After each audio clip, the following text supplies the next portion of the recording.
السلام عليكم ورحمة الله وبركاته. أهلا بكم في قناة أفكار بيتي. وإن شاء الله النهاردة معانا حلقة يعني شقق جاهزة للتسليم في القاهرة، شقق جاهزة وشروط التخصيص، وهتكلم عن شروط التخصيص وأنظمة السداد.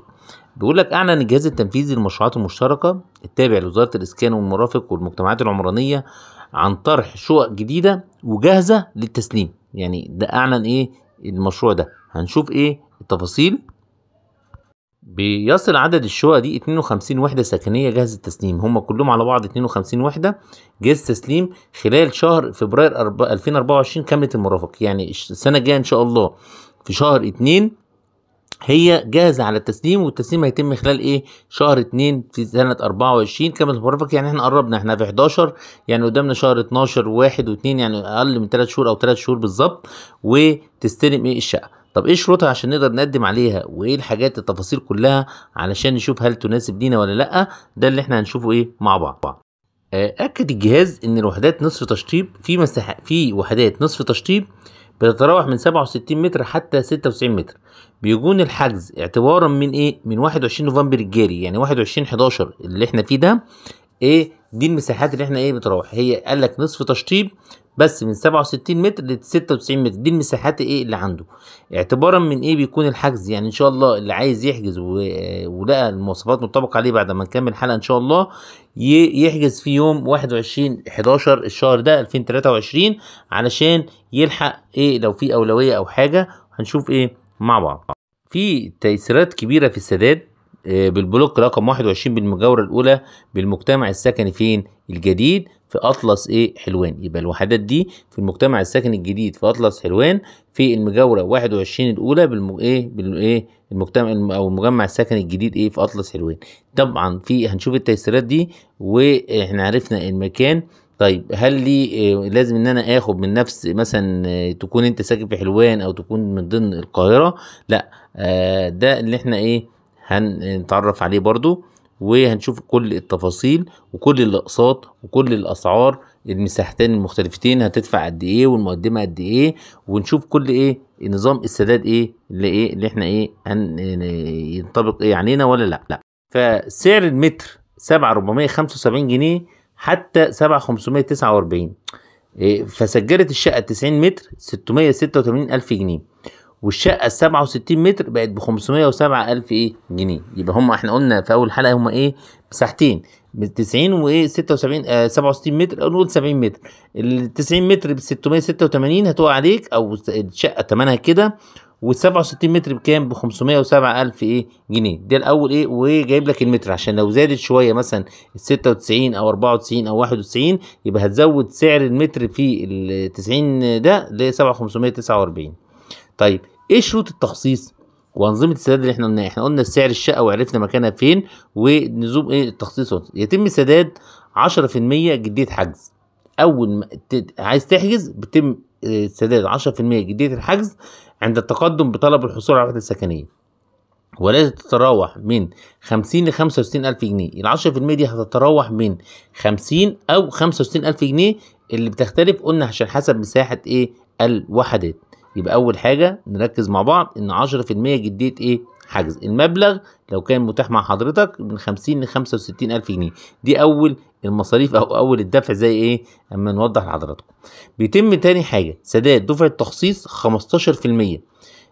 بعد ما انت دفعت 10% في دفعه تخصيص 15% بس خلال 5 ايام عمل من سداد جديه الحجز. يعني بعد 5 ايام بعد اما سددت جديه الحجز هتروح تدفع 15% خلال 5 ايام، اسمها دفعه تخصيص.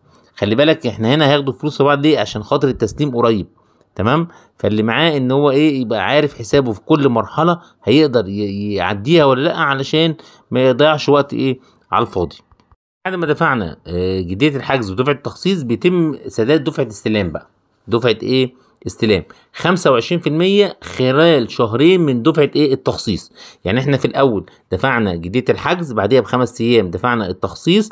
بعد التخصيص خلال شهرين بقى هتدفع 25% من سداد دفعة التخصيص. ده الدفعات السداد اللي انت هتدفعها قبل ما تستلم في شهر 2 2024 علشان خاطر تكون انت ايه عارف النظام ايه ماشي ازاي في سداد ايه الدفعات دي، ويبقى انت عامل حسابك وانت عرفت سعر الشقه وسعر المتر زادت شويه او قلت شويه، يبقى انت عامل ايه حسابك. ال 50% بقى اللي باقيه من اللي احنا دفعنا دفعات تخصيص ودفعات مش عارف ايه اللي احنا قلناه ده كله، في 50% هتتبقى يمكن انت تقسطها على اقساط شهريه لمده لا اما 5 سنوات او 10 سنوات او 15 سنه، ده حسب رغبه ايه العميل، بس الفايده هتبقى 7 ايه في المية. يبقى ال 50% المتبقيه من مبلغ الاقساط دي هتتم انت تختار على 5 سنوات حسب بقى القسط والمرتب وامكانياتك وظروف حياتك، هتختار ايه مده السنوات اللي انت تختارها 5 او 10 او 15، بس هتضيف بقى الفايده وتحسبها انت بقى كده مع بعض كده فوق القلم. لو عايزين اعمل حلقه ان انا احسبها لكم ونظام الاقساط ايه، انا هكتب لكم ايه النظام إيه الملخص كده في اخر الحلقه في نظام ايه المساحه والسعر وايه وهتدفع كام. ده ايه بالنسبه لايه ال 50% المتبقيه. كراسه الشروط بقى هتجيبها منين؟ من مقر الجهاز بحلوان، ان احنا قلنا الشقه دي في ايه في حلوان، بتدفع لها 351 جنيه اعتبارا من يوم الاربعاء اللي هو كان موافق 8 11، هو بدأوا من يوم الاربع هيبداوا من يوم الاربع اللي هو 8 11، والمعاينه يوميا عدا الجمعه. يعني ممكن تروح تعاين وتشوف على الطبيعه قبل ما تاخد، وهيبقى يوم الجمعه بالمجتمع الساكن الجديد حلوان او اللي ايه المشروع الامريكي. يبقى ده هتبدأ الكورسات من يوم 8 11 الشهر الجاري. ده اللي عايز ينجز وفاته الشقة واحنا مش هناخد ومستنيين اعلانات، مع الامكانيات دي يقدم، وانا وضحتها لكم ايه في الحلقة. بتخصص ارقام تليفون الاستفسار لو عايز تستفسر بقى اكتر منهم من الجهاز ومن حلوان، او تتصل ان انت عايز تروح تشوفه المعاينه، عندك الارقام دي تتصل بيها وهيوضحوا لكم الامور اكتر تفصيلا. تمام، بس انا قلت لكم الخلاصه اللي هي بتاعت نظام في جداول المساحات بتاعت الشقه بسعر المتر بالنسبه ليها، واجمالي سعر الوحده اللي الشامل ايه التميز. يعني مثلا الدور الارضي مساحه الوحده مش عارف 67 متر او قلنا 70 متر، سعر المتر قلنا 7475، يبقى الاجمالي 507، زادت شويه اللي هي 90 مش عارف 419، سعر المتر كذا يبقى 68 مش عارف ايه.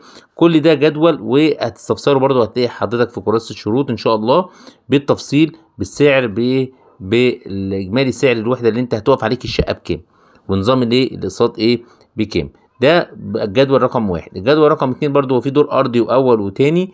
تمام، دي برضو مساحة 90 متر و84 متر متفاوتة، فبيتعامل على سعر ايه المتر وبيضرب بيطلع على اجمالي سعر الوحدة اللي انت هتقسطها طبعا بفايدة 7% زي ما قلنا لحضراتكم.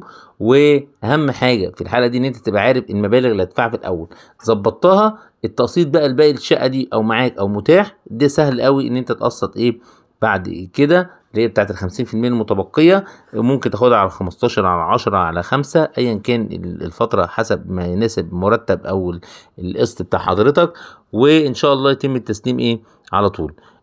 دي كانت حلقة عن الاسكان دي عشان التسليم الفوري، هي دي اميز حاجة فيها. والسلام عليكم ورحمة الله وبركاته، واي سؤال اكتبوا لي ايه في التعليقات.